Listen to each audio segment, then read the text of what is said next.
Cool. Recording started. Dear me. We'll just have a quiet intro this week. Sorry, Tom's on the wine already. Bad day at the office, Tom. Still recuperating from the weekend's defeat. Friday night defeat. Yeah. What was that wine like, by the way?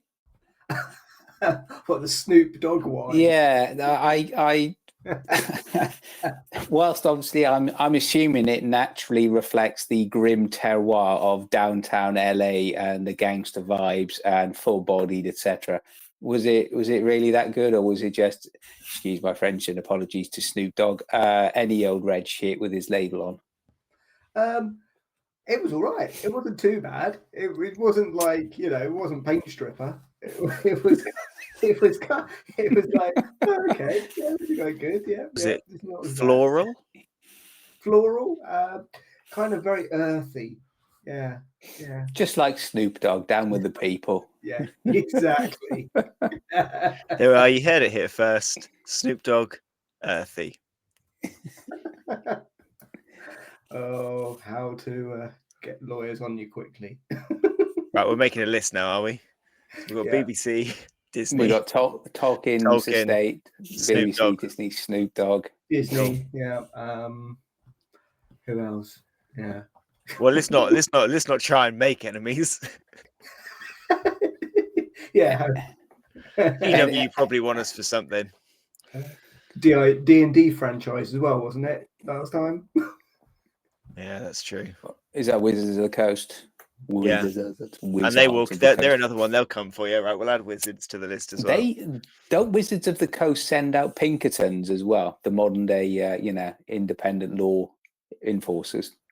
Not that I'm aware of. I'm sure I read that from another podcast. I'm listening to another streamer who's. There we go. Rumors and slander. There we are. Let's just stir the pot even more. Yeah, I'm sure if we were to say anything, even vaguely defamatory to any of their IP, yeah, I'm sure it'd be hard time for all of us. Well, for Tom, at least I'd throw him under the bus. Sorry, Tom. Leave yourself, why don't you? Before the lawyers start knocking, let's play the intro, shall we?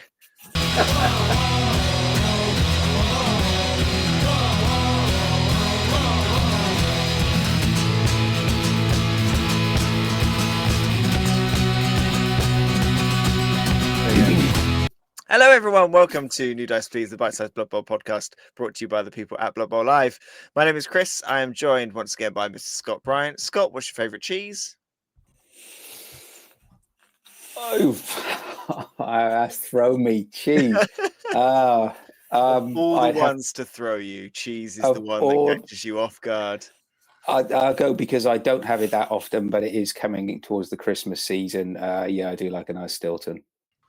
Lovely. And joining us, Mr. Tom Hovell. Tom, what's your favourite cheese? Oh, he's taken my favourite, Stilton. I'll go with Old Amsterdam. Lovely. Scott, sorry, you had a follow-up comment. I was just put like this. Tom's like Old Amsterdam, suggesting the cheese connoisseur is amongst us. I was going to say, Dairy, but hey ho. I like a brie. Fan of a brie. Lovely. Can't go wrong. No. Anyway, enough about cheese. This week, what are we talking about? Well, I think we mentioned this possibly a few weeks ago. I can't quite remember where the idea came from, but we were wondering. We've done some tournaments in the last in the last few months, and we've done league prep and all of this stuff where you normally get the same kind of budget. You normally have $1 million, or maybe if you're lucky, you might get 1.3 for a league when you come to redraft tournaments, 1.15, these sorts of things. It's the same kind of things you get over and over again. We wondered, what if you opened the floodgates? What if you took the shackles off? What if you had more money than sense? And that is what we have this week. We have much more money than sense, and we have picked a team each to build a 2 million roster. out of. The rules that we came up with were you had to have at least 14 players and no more than 16 in your team. And when it came to skills, no star players. When it came to skills, a primary skill cost you 20,000 and a secondary skill cost you 40,000. And you are not allowed to repeat additional skills more than 3 times. So if your team's full of block already, that's fine, but you can only have 3 extra block in that team. Also, no player can have more than an additional 6 skills on there for that player. So I've got a feeling we're going to have some absolute monsters here. We've all picked different teams, I think, quite nicely. Just one thing, Chris, one extra in case this does come up, so we can avoid any contentious issues and discussions. No stat increases allowed. Yes, no stat increases. That's a good point. Who wants to go first on this one? I mean, I'll be so Scott. I know what you've got, and I think you know what I've got, and neither of us know what Tom's got. So I feel like we should leave Tom till last. I think so as well. Right. Okay. Do you want to go first? Not particularly, but I will anyway, because that's the kind of guy I am. I'll take several for the team. You two have got my list. Did you want to show it? Put a screen image up to show the people at home that we are technologically enabled. I can't. Watch as I do that in the edit. Ooh, and it kind of and it appears on the screen, so that I don't do it right now, but it does happen. Okay, beautiful. Let's imagine that the magic of technology has cast its spell upon us once again, and we are looking at this Skaven list that we're going for as well. So I looked at the list, and what I have done, I have 14 players. I have gone for the 4 gutter runners. Why not? 1 thrower. I was playing around with 2, but I went for 1 in the end. 2 blitzers, 1 roger, and 6 sacrificial linemen who are going to have a few things to do. Well, that sounds like a pretty standard sort of initial build. It's in there. What I did is I looked at the players, and I thought, what role do I want this player to be? So, for example, for my gutter runners, I've got 1 ball hunter, 1 long range threat, 1 edge hunter to go after any little sneaky edge players. So playing against, chameleons, skinks, gnomes, halflings, even other even other rats, elves, etc., etc. So really going after that edge and pressurizing the edge side of the opposition. And then I've got what I call the ball mover. So as with rats, if I want to move the ball quickly from one side of the pitch to the other, or if I want to do a complete chain run, I've got that ability to literally go end zone to end zone in one movement. So that's the way I was looking. So just go through the gutter runners. The first one, who is called the ball hunter. Obviously, they've all got dodge. They've all got their core stats. So movement 9, strength 2, edge 2, passing 4, armor 8. In addition to that, and of course, only edge in general are their primaries.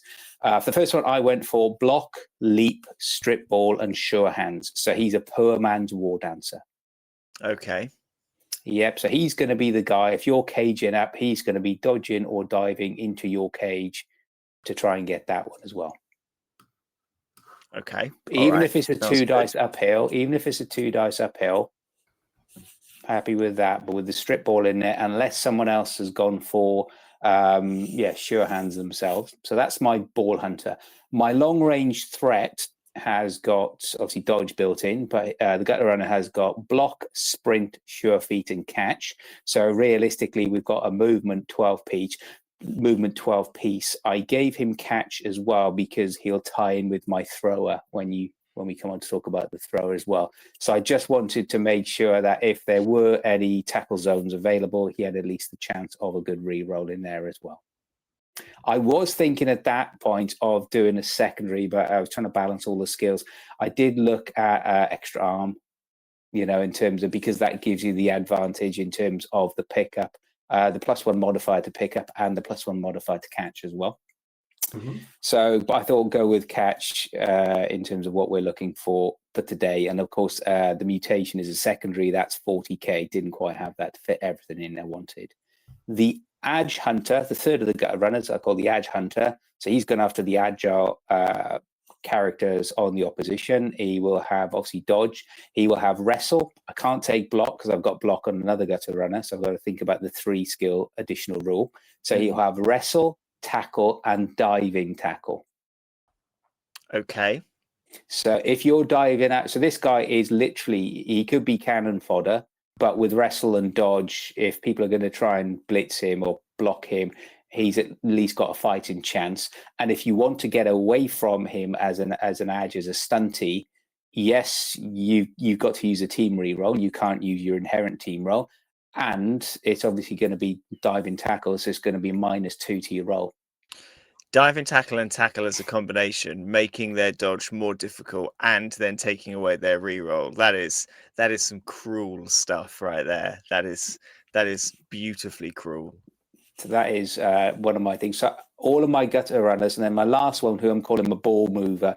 So this gutter runner is designed if I need to move the ball around and say between the thrower and between gutter runner, or between. So this guy is gutter runner. He's got block. He's got fumble Rooski, because I know you two would like that. And he's got extra arms. So he's got the secondary mutation in there. So he gets the +1 in terms of the pickup. He also gets the +1 in terms of the catch. And is it interception, I believe?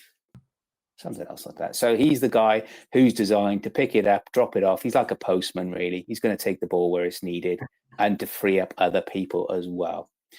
In terms of freeing up other people, so we got 4 specific gutter runners for 4 specific needs and 4 specific roles. The thrower, only gone for the 1 thrower. So gutter runner, as always, with a thrower. Strength 3, so like the gutter runner 2. So strength 3, edge 3. What else has he got? I've got to think about this. I haven't played him for Passing like a 2. week. Passing 2. And armor 8, like they all have as well. Now, his skill tree, in terms of his primary, it's general and passing. So he hasn't got access to the edge skill. So dodge is not a gimme with this guy as well. So what I've done, I've really tooled him up just to get the ball and throw it. He's got sure hands built in, which always helps as well as pass. So as well as having the ability to reroll pass, I have gone for accurate. So -1 on the shorts. Yeah. Cannoneer. Nerves of Steel, and Cloudbuster. So I'm just going to be throwing it like a Tom Hovel from anywhere on the pitch. And if you think about that with Cloudbuster, sorry, with Cannoneer first of all, and with pass, he's therefore going to be rolling a long bomb on a 4-up with a reroll. And if the opposition does manage to get a 6-up interception because it's a natural or an interception, the Cloudburster. What am I saying? The Cloudburster means that they've got to re-roll that as well. And Nerves of Steel mean he can still roll wherever he wants and he ignores anyone standing around him. That's a hell of a thrower. He is a throwing machine. So the plan is, if he's got the ball, I can either give it to the ball mover, and then I know I've got an edge hunter, gutter runner, a long range threat, and a ball hunter who can go and with their skill set, hopefully they're not going to die on an instantaneous block. Okay. Okay, so that's the one. My 2 blitzers that I've got, one is designed to be a blitzer. So these guys obviously pretty much standard Skaven, strength 3, edge 3, passing is 4. And the armor on these guys is 9. Now, these guys have general and strength as their primaries. So the first one, what I've done is, as well as having block, he'll have tackle, mighty blow +1, frenzy, and horns. Why frenzy? Because I just like being mad, and I'd like a piece as well as the roger. If there's anyone at risk of crowd surfing, I'm gonna get them. You know, if you think about surfing, it just means that with 2 frenzy pieces, you're making your opposition think about twice about going even close to 3 lines or 3 squares away from the sideline. Okay. All right. So maybe 4 actually, even if you think about it. Yeah, you can do a block and then you can do a follow-up blitz with the Roger. So that's my first blitzer to be the blitzer. The second blitzer is going to be a support piece. And as well as having block, they will have tackle, guard, and defensive. Okay. So that's they that's going to die. say that. So that's the one you kill. Yeah, that's the one you destroy. That's quickly. Yeah, He's called. I wouldn't quite put him. Don't tell him he's a sacrificial lamb. You know, It's going the to meat affect shield. Is that the meat shield? It is. You'll affect his performance. Got to think as a coach, Tom. You've got to think of the psychology of your players. You know, they are sensitive rats. So that's my second blitzer. So if one is the actual physical blitzer, the other is the meat shield supporter, the sacrificial lamb, whatever we call him.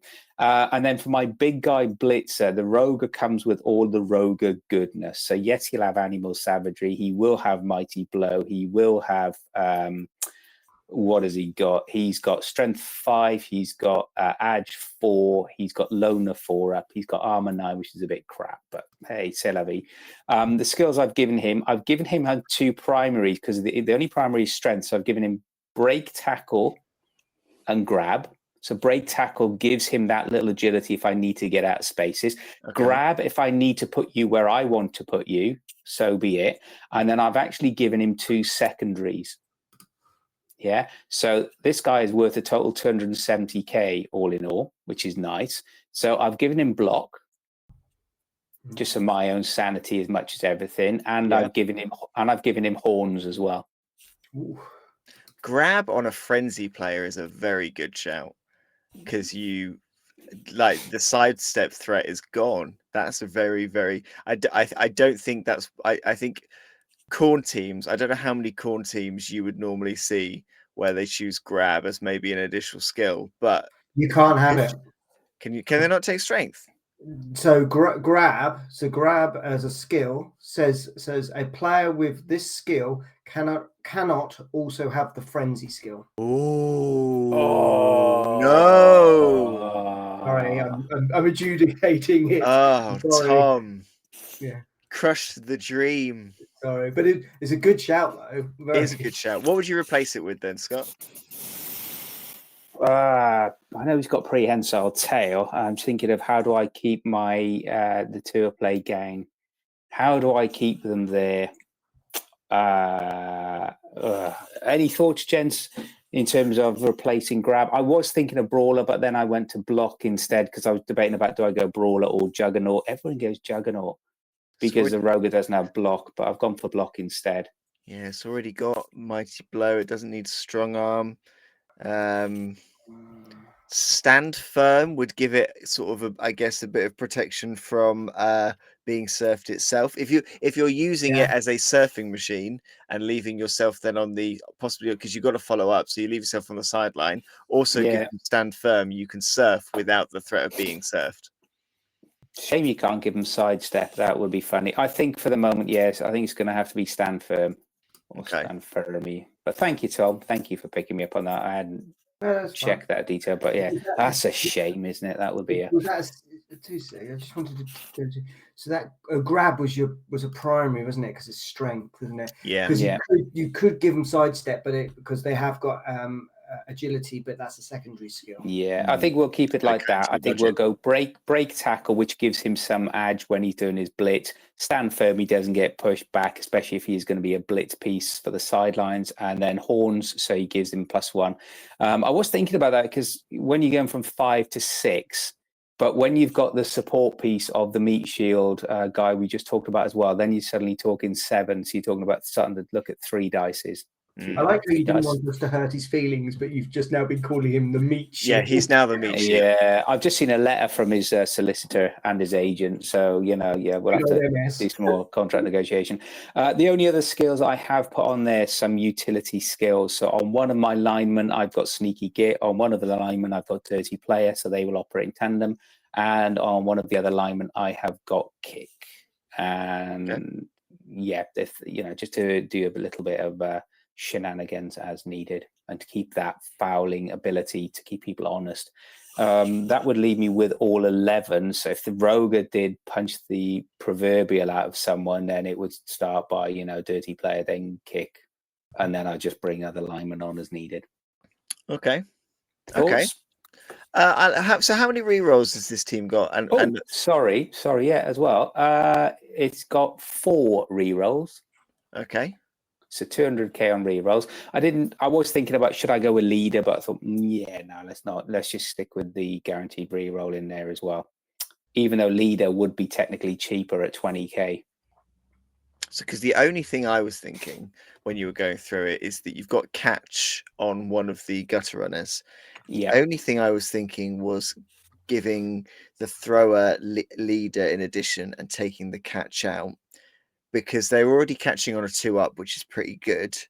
And then if you've got leader in your back pocket as your reroll for your catch if you need it, you've also got it for anything else if a catching game isn't going to happen.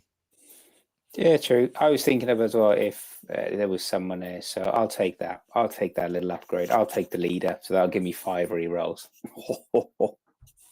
Well, what have you got? So how would you rate that? Apart from those, so 2 little tweaks aside, how would you rate that out of 10 then, Chris? Being a fellow rat player. You know what? So when I made the first roster I made was for a human team. And I made it and I was like, God, this looks so standard. It looks so like it's everything you expect and more. And the only thing I think I might have utilized mutations a bit more.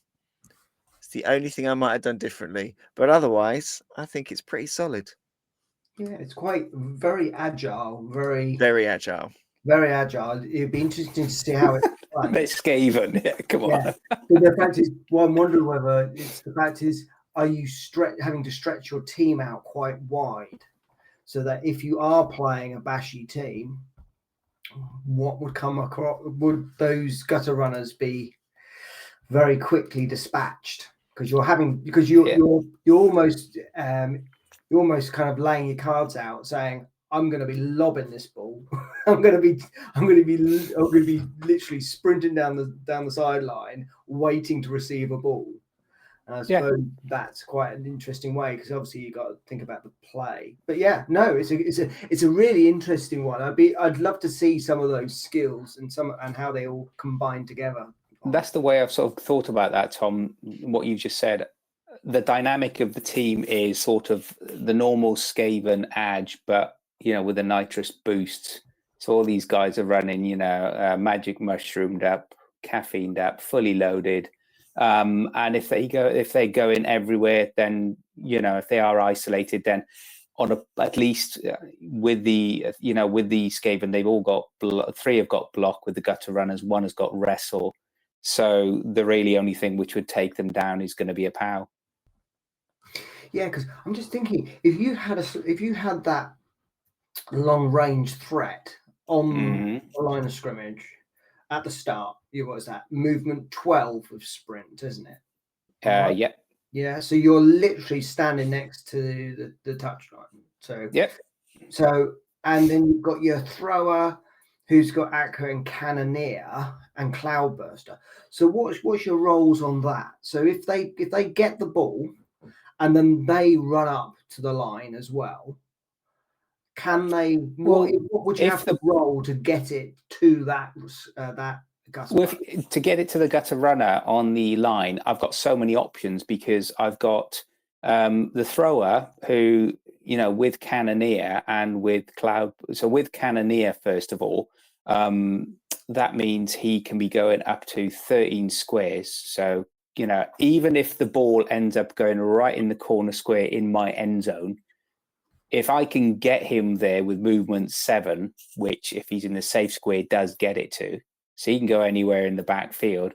If he can pick that up, he can pass it anywhere then in his half, even if it's 1 square in. He also, even if I've got the guy who's got block, fumble, Ruski, and extra arms, if the leader is nowhere near, I've got the option of picking up with him, taking it to the thrower throwing it on a shorter distance, or you've got the option of throwing to that guy, which is his role is ball mover, taking it where you want to take it, and then just dropping it off, and then it's not a turnover, so you can carry on. So if you think about it from that perspective, I've got 13 squares on it'll be a 4-up with a reroll maximum, but normally it would be approximate on an average about 3-up, because it would be a long pass. So it's going to be a 3-up with a reroll. It'll be a 2-up catch, especially, if there's anyone marking him nerves of steel for the thrower, not going to worry about that. You can't really roll a reroll.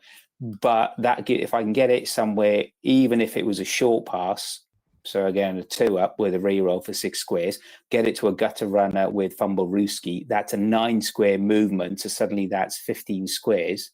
And that's before I've given it, even handed it off. And that's just a drop off. And if I drop it off next to the ball hunter, he's got sure hands, so he can pick it up, hand it off. And then, if you think about that cumulatively, you'd be looking at 9, 12 to 21, 30, plus a maximum of 12 or 13 in terms of throw. That's 33 squares I could throw it. So I could almost go up and down the pitch twice. Very good. Very cool. That is madness. I like it. Yeah. I think the thrower in particular with Cannoneer, Accurate, and Cloudburster, your worst case scenario is a 4-up with a reroll on the interception, and your gutter runners the 2-up to catch it on the other side. So I think that's a really good combination. Scott, that was I'm very impressed with that rat roster right there. I think that is a suitably terrifying group of rats. We're going to make our kind listeners wait until they find out what my team and Tom teams are. But in the meantime, if you want to tell us what your £2 million gold team was, Scott, how do people get in touch? Chris, if people want to tell us what they think of that rat list, or any other list that they might have, or any skills they think I've missed, or anything changes they might like to see, they can email us as usual, and that's new dice please, or one word, or lowercase, newdiceplease@gmail.com. And if they want to see us in action, whether it be Blood Bowl or any other thing related, really, Tom, where can they see us? Well, you can actually Google us. So I actually just Googled New Dice Please, and we come up as the first result on YouTube. So you can see us on YouTube. You can see us on. We've also got New Dice Please on Instagram as well. We also do Twitch through our season 8 Blood Bowl on Blood Bowl Live as well on that side of things. And also, as you probably have already guessed, you can subscribe to us and listen to us on all your podcast channels such as Spotify, etc. Perfect. Perfectly done. Thank you very much, Scott. Thank you very much, Tom. Thank you, everybody, for listening. We have been New Dice Please, and we will see you next time.